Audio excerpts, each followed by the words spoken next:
Good morning and welcome to your Farm and Home Show. My name is Joanna Coles, and this morning we're visiting with Dr. Jonathan Larson. He's with the University of Kentucky's Extension Entomologist there. Good morning, Jonathan. Howdy, howdy.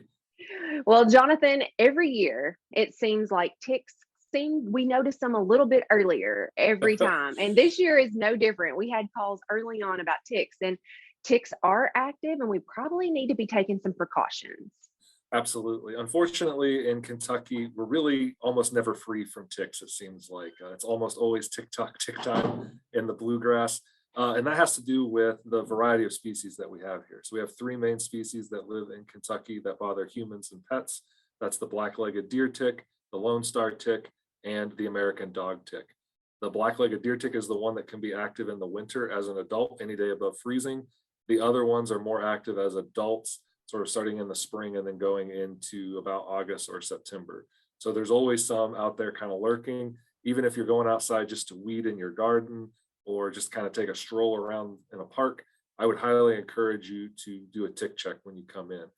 Absolutely. And, a lot of times we think about that we have to be in the wooded area or maybe a brushy area to be exposed to ticks, but that's not necessarily the case. It's not necessarily the case. Ticks do like those kind of like secluded areas, a wooded spot. They don't like the sun very much. They don't want to be in a big open sunny spot, but they also love to be along paths. So anywhere that there's just a little bit of overgrowth, if there's a trail going through it, there's going to be ticks that are hanging out at the tips of blades of grass, at the ends of bushes and shrubs, or even on tree branches. There's often this perception that ticks are kind of like up in a tree and they like parachute down onto you from up there. But usually they're at the end of these sort of things that would be at about hip or knee height for us. And you mentioned there's three major types of ticks.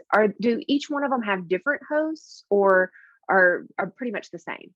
Pretty much the same. The black-legged deer tick does like white-tailed deer an awful lot, but most of these are all multi-host ticks. So they feed on different things as they develop through their life. When they hatch from their egg, they're quite small, and they're often found on things like mice or other small rodents. And then they get on progressively bigger quarry as they age. So they'll go from that to rabbits and squirrels and what have you, to horses, dogs, and humans and cows. So they do have a lot of different things that they'll feed on. You can even find them on birds in some cases, so turkeys and things of that nature. So if we have calls and people say, I just have ticks in my yard, I can't get rid of them, usually we try to tell them to have these sunny spots, but sometimes that's just not enough. There are some things that we can do treatment wise to try and cut down on ticks. It usually involves kind of going around the edge of a property. That's usually where they're coming in from. They don't like to be in the center of your yard. If you've got turf and all that kind of stuff, you've got to have some sunlight. So they're not going to be there where you manage it mostly. But if you can go around the edge and treat with something like bifenthrin, that's a very common insecticide. You can find it under dozens of trade names at the garden store, at the hardware store.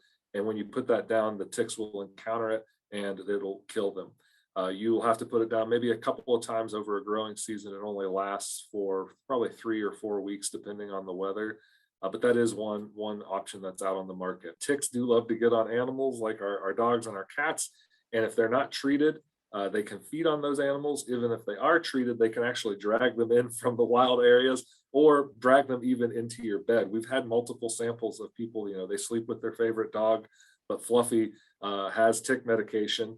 And so the tick didn't bite them, but it fell off of them and was in their bed. That's a very different type of bed bug for somebody to discover, unfortunately. Absolutely. And I do want to mention that if you have a tick bite and you feel like it might have been on there for an extended period of time, we usually do recommend that you keep that tick just in case there's anything that develops after that, because it is important to know what type of tick that you were bitten by.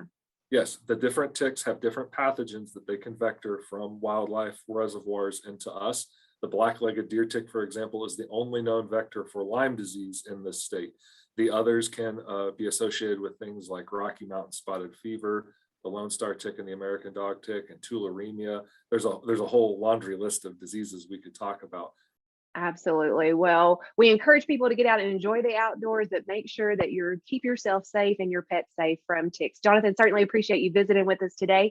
And if you have further questions, make sure to contact your local extension office. Thanks for watching and have a great day.